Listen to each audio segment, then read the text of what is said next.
Sorry. Have you all been waiting? That's all right. I think Kate has everything under control. I'm very sorry. It's just that I had a lot to do today. I've got to dash. I've had mine already. It's smashing. I'll see you later. Bye. Right, bye. Bye, Gran. I do think she might have waited. No time. She starts at 7. Oh, yes. Mother, what have you been doing? I thought a touch of the Orient might be a nice change. I never do this at home. Gives me a chance to be adventurous. Are those spare ribs? Spare ribs, beef and oyster sauce, charm in something I can't pronounce, crispy noodles and rice. Well, it's nice to know someone still cares about the home. I don't think that's entirely fair. Can we eat this up before it gets cold? Leo, pass the plates now, will you? Leo, what's all this I hear about you bringing Abby home last night soaking wet? Oh, nothing. What do you mean, nothing? She was messing about below the yacht club and she fell in the water. Fell in the water? She can't swim.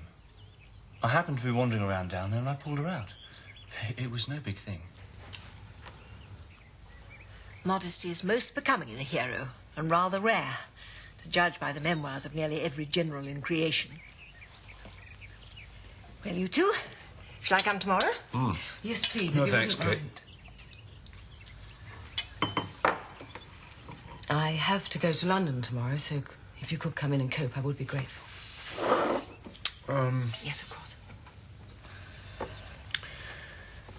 Is this to be the pattern of things to come? I don't imagine so. I simply have to examine everything that's on offer and see if we can better it.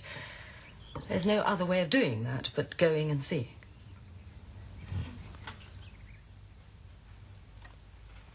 Can we all please start eating? You've been here a long time, Mrs. Urquhart. Yes, darling, I know. My husband's staying in town. Again. I'd have thought that now Abby was home, you'd enjoy her company. Enjoy her company, Abby. Oh, Lynn, darling, you have no idea. Now, if I had a daughter like you, I'd probably slash my wrists.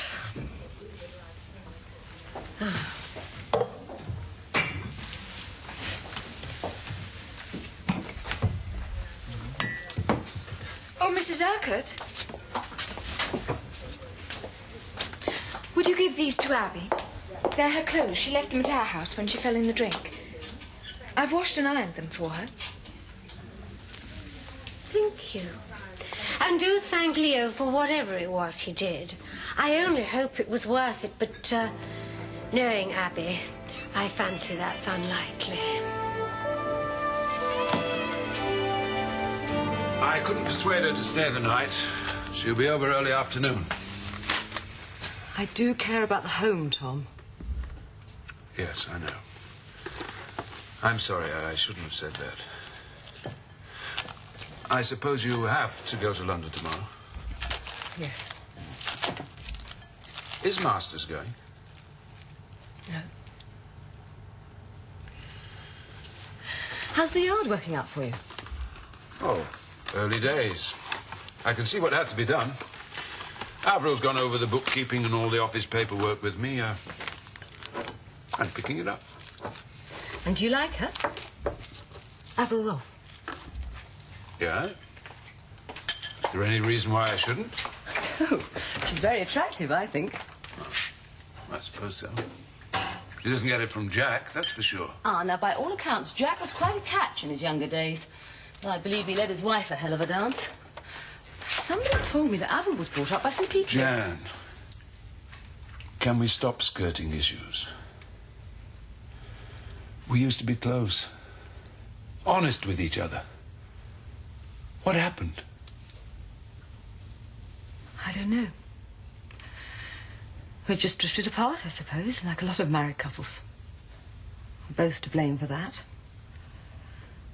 But our lives, Tom, us as a family, suddenly stopped when you decided to go your own way. That's when it all fell apart. Can't you see that? No, I can't. I don't understand what's going on. Look, I've changed my job, that's all. Is that all you think it is? Well, that's all your mother thinks it is. Kate can't understand what all the fuss is about either. That's what I'm talking about, Tom. That was Leo. Our lovely, gentle Leo letting us know he doesn't like what's going on. What am I supposed to do? You know, I can see myself developing a serious drink problem if you're going to work here for long. Attendance till closing time isn't compulsory. It is if I want to see you. Why did you take this job, anyway? Because I need to earn some money. And as you pointed out, it's the likeliest place to get some crewing. Any luck? Not much. I've had some offers, but they've all been the wrong sort. And that's the penalty for looking the way you do. How about taking up with a steady, stalwart protector? Like who? Like me. Who else? If you sit here night after night, you'll end up becoming a lush, so watch it. And we're closing. Hello, Nick. Hi. Trouble back at the ranch. Look as if you're drinking. Petey doesn't like family gatherings at closing time. Can't stand it, Lynn. When I left, they were starting to fight again. Oh, dear. Parental fisticuffs. I've had my share of them. Didn't go for them much myself. Shall we share a bottle of bubbly? I'm feeling expansive. What for? Won the pools? Your gorgeous sister is allowing me to take her home, aren't you? A purely protective measure. Come on, Lynn. Break out a bottle of champers. We'll all go back to my place and down it. He's been there too, has he? Yeah. My God, he's pushing his luck. And I don't like the way he upsets the lad's routine. Here's another thing. He gets here in the morning when we're clocking on. Makes you feel like he's checking up. I'm not happy, Jack. Neither am I.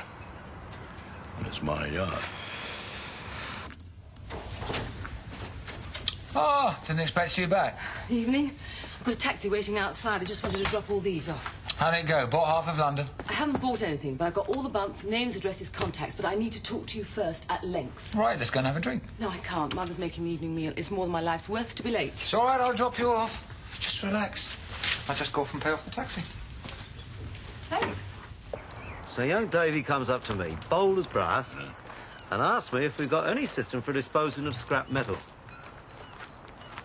What put that notion into his head? Well, I asked him that. He said Mr. Howard asked him about it. Did he now? Right.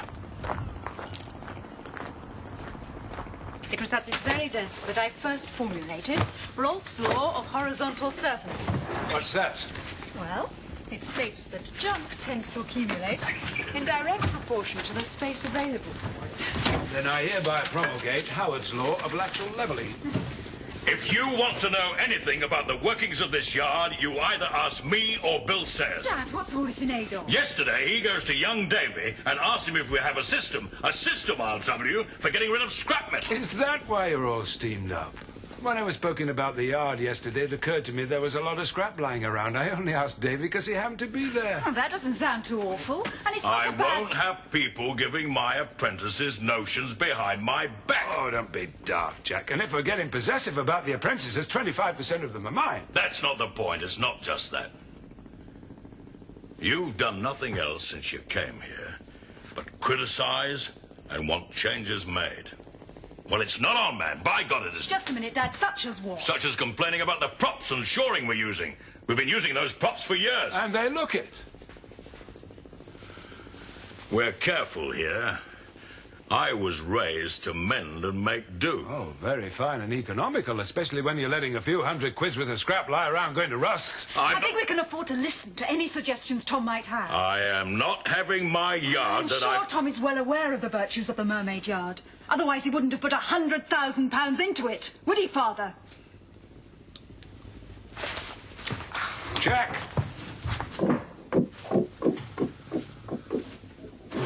Oh, dear. I think it might have been a little more tactful to have mentioned your points to Dad first, no? I'll try to remember to keep the pecking order in future. Sorry. Don't apologise to me. I think you're right. So will Dad in a day or so. He's not a fool, Tom. He's just got his blind spots.